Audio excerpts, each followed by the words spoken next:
Every piece of music tells its own little internal story. So what I want to be able to do is have my little music story somehow match up with the game story or with the story that's being told by the visuals.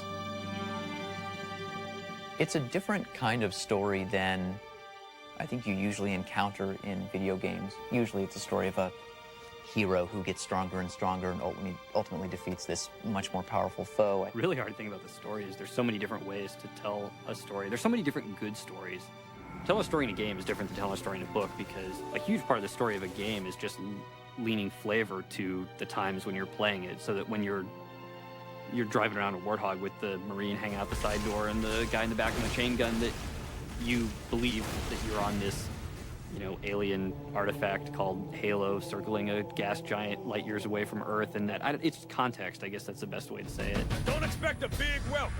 Covenant wiped most of them out before they hit the ground. Well, our characters have flaws. They're not perfect heroes. And really, Halo's story is one about salvation. It's a story of warriors with not a lot of options who have their backs up against the wall and ultimately are trying to set themselves free. Yeah, I don't know if we're crazy or stupid or we just like good stories or what, but we certainly worry about that a lot more than you might think we'd have to in a game that's mostly just about action and about not thinking. This process began with the end of Halo and realizing all the stuff that we had left out. This is it, baby. Hold me.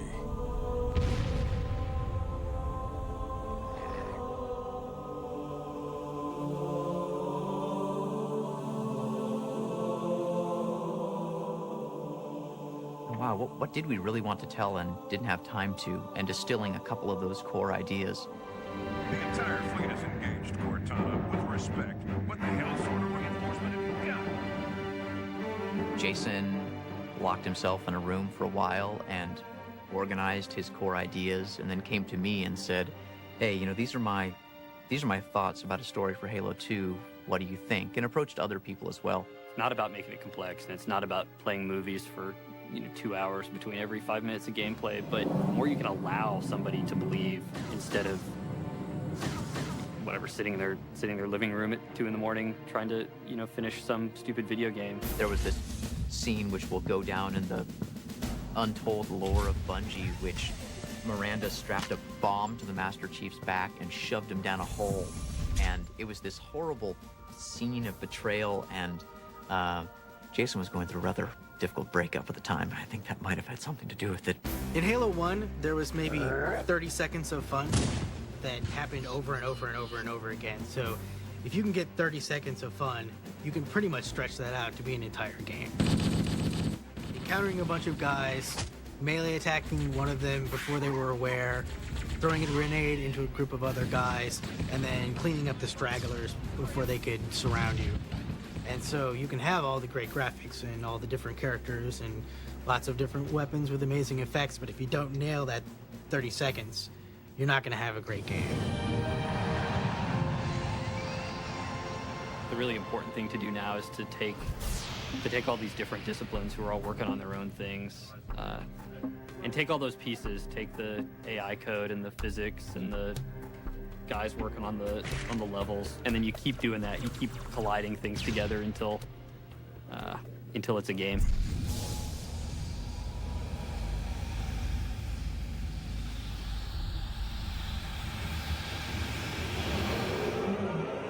Animation is what brings our whole game to life nowadays. What we are doing now for animation is so much more in-depth. We're bringing so much more character to each one of the entities in our game. You have to realize that the character is going to run around that environment, look at it all over the place, up and down.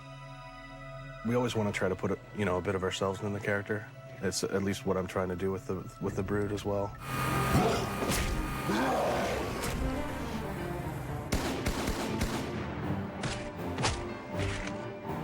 What do I do? I make guns. And so when you get another one of these, you get that butt in, use it like a pistol, and you'll be able to have one in both hands, right? So you walk around with these two bullet hoses. I draw aliens for a living.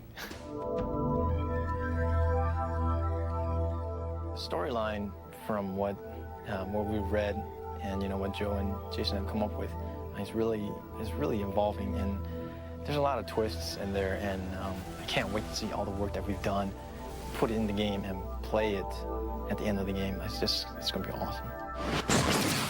We really want it to feel like that there was history there. There's damage that existed from some battle that happened 900,000 years ago. The biggest challenge is packing in all the detail we want so that every time you look at the screen of your Xbox, you say, wow, that's beautiful. I guess we're sort of feeding off each other, so it's a really creative group of people that trust each other. We are the most cynical people. Like, we are the jaded crowd who, if a game doesn't entertain us in 5 minutes, we stop playing it.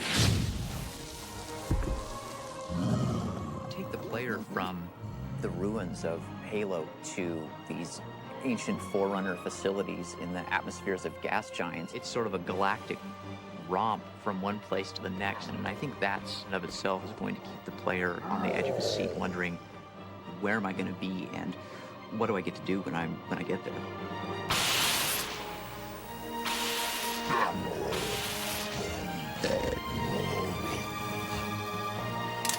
Bet you can't stick it. You're on.